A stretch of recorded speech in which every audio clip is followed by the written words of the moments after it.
els 20 anys de la xarxa de valors i transmissió de missatges positius.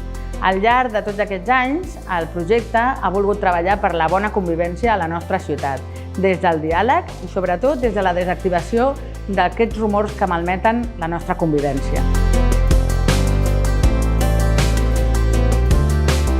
És per això que aquest projecte mira cap al futur per oferir nous espais de diàleg en comunitat, amb les entitats, amb els joves, amb les dones, amb totes les persones que vulguin seguir treballant per una ciutat cohesionada i en convivència.